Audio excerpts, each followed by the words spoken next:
The concept of real-time data doesn't really exist in K-12 education. A lot of CTOs, unfortunately, are still kind of relegated to the pliers and wires days. Produced by Podcast Architects.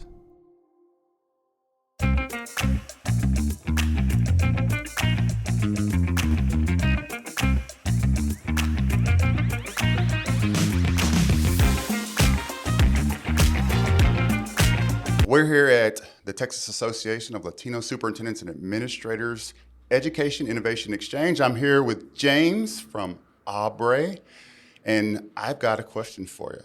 Yes, sir. First of all, I got to tell you, I love your platform, your technology, and how it's helping districts. But I want to know, what are we missing? In education, what are we missing with data and how we should utilize it? The concept of real-time data doesn't really exist in K-12 education, mainly because data silos that have been created by decisions around point solutions. And so thinking about it across the enterprise, we don't face it in the kind of for-profit world that I live in. Everything is stacked, meaning ERP is then stacked underneath a CRM, which is then stacked underneath all of the places that we collect data. And that concept doesn't really exist. So what we're missing is, I think, the role of the CTO at the strategic decisioning level, the budget level, and the strategic planning level around not just where technology from a hardware perspective can get rolled out and deployed, but once you roll it out and deploy it, how you can ensure consistency across data collection so that it can all be centralized in one place. A lot of CTOs, unfortunately, are still kind of relegated to the pliers and wires days. Okay. And it's still the role of the CAO and some of the other chiefs around the table who are making the procurement decisions around technology. And unfortunately, that's leading to downstream issues with silos. So what, in a practical sense, right? In practice, you're at a school district level. For the people that need the data, what is it that solve? Like not having it stacked. You're the expert. I'm trying to paraphrase what you said, but what are we solving by doing that differently or using Abre to help us with that? Well, what we do is we help declutter the silos to make it more real time, to then be able to synthesize data to create new data.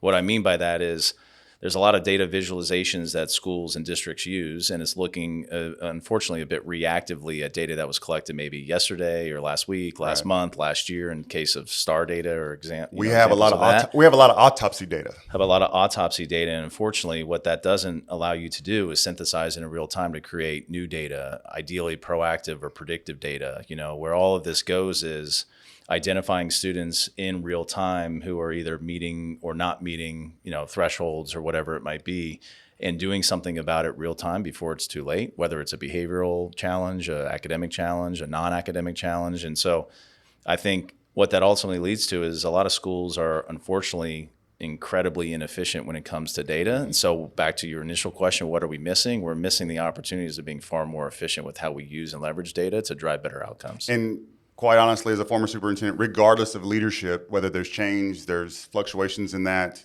doesn't matter, right? It's not, even if somebody else has a different vision for the things that they're using. That's right. It still doesn't matter. Well, I mean, students come and go, families come and go, staff members come and go. What doesn't necessarily come and go, at least every 3 to 5 years, is a strategic plan that the community and the board agrees to. And within that are KPIs and OKRs and all of the different metrics that you look at. And regardless of your tools, your supplementary tools, your core curriculums, your whatever that is generating a lot of your data, ideally what you want is consistency in where that data lives, how that data is synthesized, and then how you roll that data up to make data-driven decisions. I think 90% of the districts that we talk to would all admit they don't know what's working, what's not working to move the needle for kids, and they're incredibly reactive in how they're trying to get there. So you said a mouthful. Not only that, but our metrics change, right? We get new rating systems, new cut points. All that stuff is continually in motion. So, wow. Well, first I want to say thank you for sharing and thank you for being a partner with Thales. And we hope to have you back to hear more about how you're serving K-12. Happy to do it. Thank you for having me.